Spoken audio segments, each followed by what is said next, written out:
Welcome to Bible Prayers and Untold Stories, where every whisper verse is truth, and every story brings light to the soul.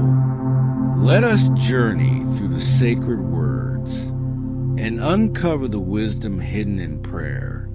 There are popes who were named cardinals, and there are those who were chosen in silence, not in Rome, not among the gilded domes, but in a small town where prayers are recited by candlelight, where a mother prays every night for her children, a life lived in silence, but one that reaches heaven. From the midst of simplicity, God calls a son, a boy named Robert, who will become Leo XIV, the Pope of our time. But before he becomes the shepherd of the world, he is the youngest son of a mother and the crystallization of a prayer that never ceases. This is not just a story. This is a sacred journey of motherhood, faith, and the silent hand of God guiding the way. Are you ready to step into a story where every heartbeat, every whisper, echoes into eternity? Let the prayer guide the way, and the light of revelation illuminates all that is untold. Among the millions of nameless towns in America, there is a place that has never appeared on the map of church power. There are no relics, no great religious orders, no recorded miracles.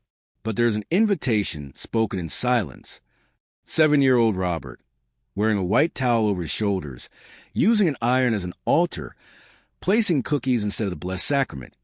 Every night, when the kitchen light goes out, the living room becomes a basilica, the iron an altar, the little candies, the Blessed Sacrament, and the white towel Mom used to wash her clothes became the vestment of a priest who was never ordained. Mildred's voice reminiscent, warm.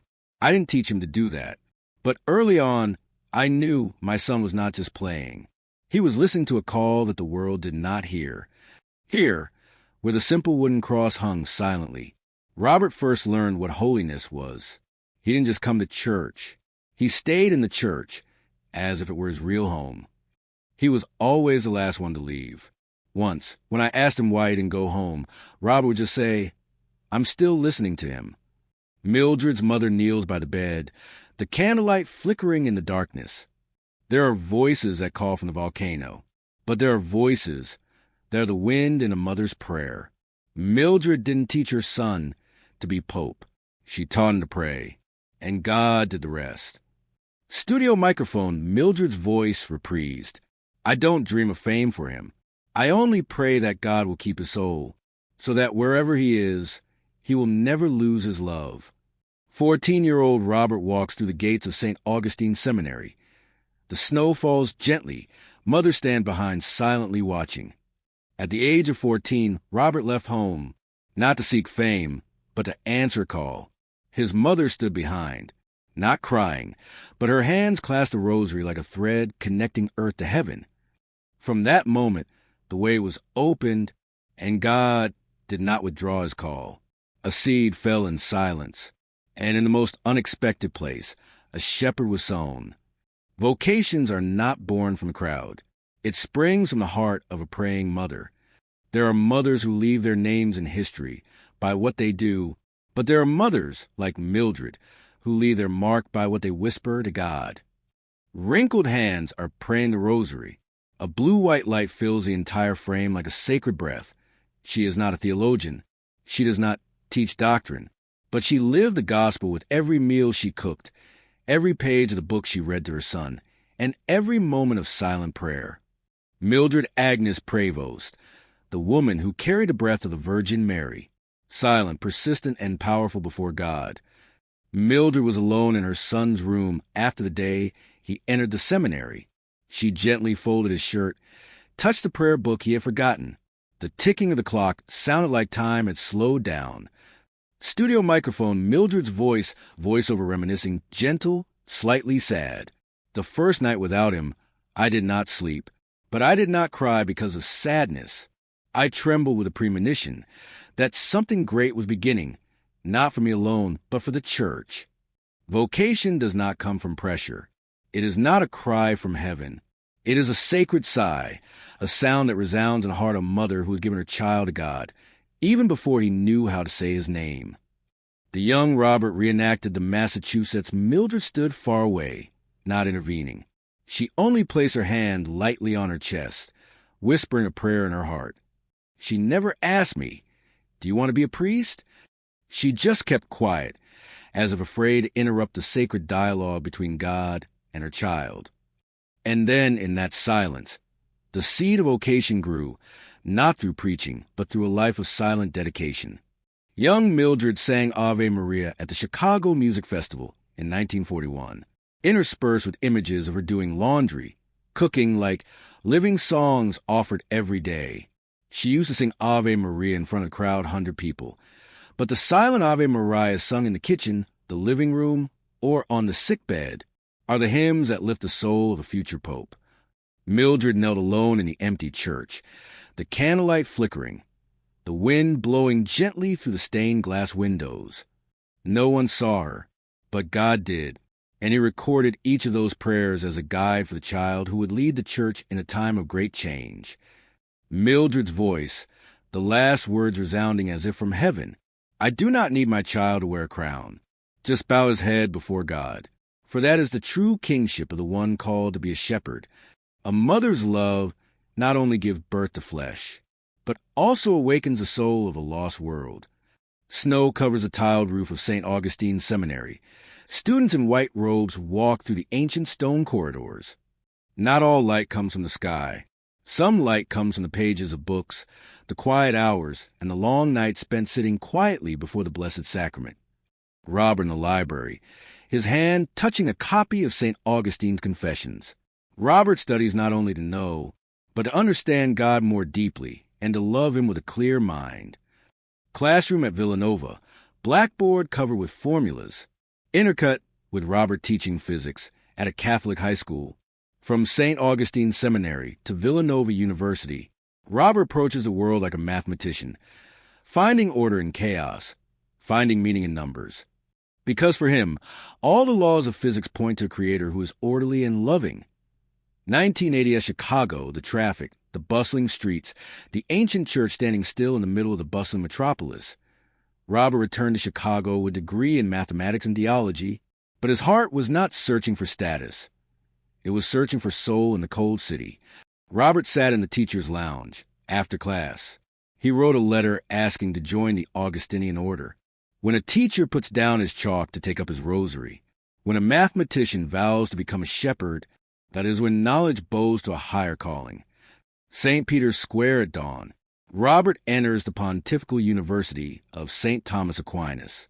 The interior of the school, the old corridors, the small fireplace crackling. Rome, where the saints have walked, where great minds have met, and between those ancient stone walls, Robert began his doctoral thesis on the role of superiors in community life.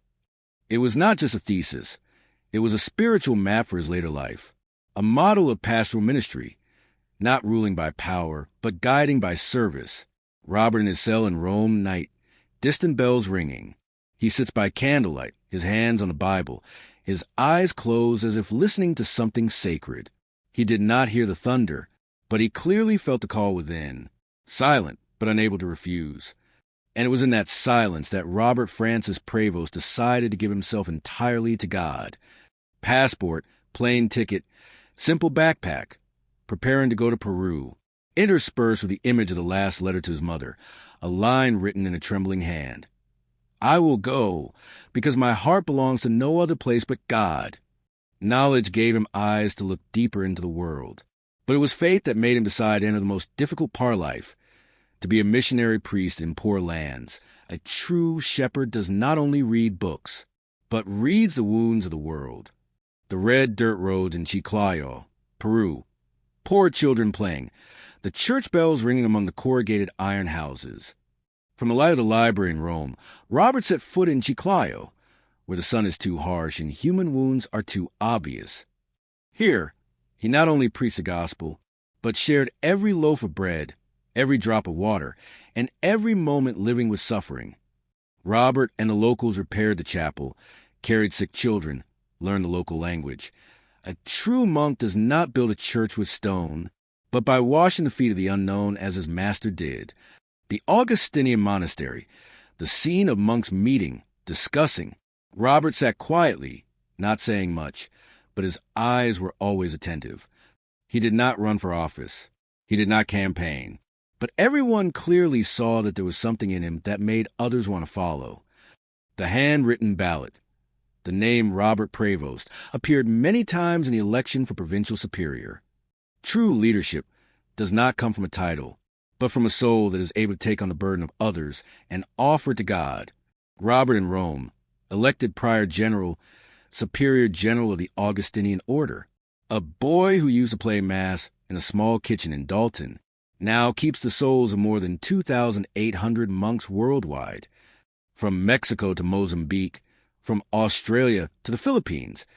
Everywhere the Augustinians were present, his name was known. He did not command, but listened. He did not rule, but felt. Robert returned to Chicago to visit his old home, looking at the family photo on the altar, his hand gently touching his mother's portrait. He became a universal pastor, but he was still the youngest son of Mildred, Dalton's holy mother, and the old home, still the first monastery where his soul was planted. Robert presided over a simple mass at the old church, surrounded by former classmates and parishioners. There are kingdoms that do not need thrones, because the throne is in the hearts of others. Like St. Augustine, who spent his life searching for God in tears.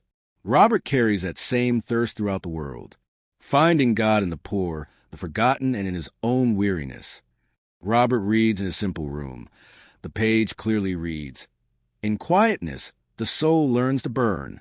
Augustinian communities operate all over the world, from the African fields to the Manila slums, from the seminary in Spain to the chapel in Latin America. One order in 50 countries, but one heart, one breath, slow, humble, and never-ending. That is the breath of the Church. And Robert Francis Prevost has become one with it, like a heartbeat among all people. The religious does not live to become something, but to be a bridge between heaven and earth. Pope Leo XIV, in his white vestments, walks slowly under St. Peter's dome. The golden light from the stained glass makes him seem to melt into the vast cathedral. This is the pinnacle where millions of people look up, but for him, it is not a place to reign, but a place to kneel. The Pope's hand touches a cross on his chest. His eyes close as if listening to something deep inside. He did not come here to do great things. He came here to continue praying as his mother prayed, to continue listening, as the boy listened in the kitchen of the old house.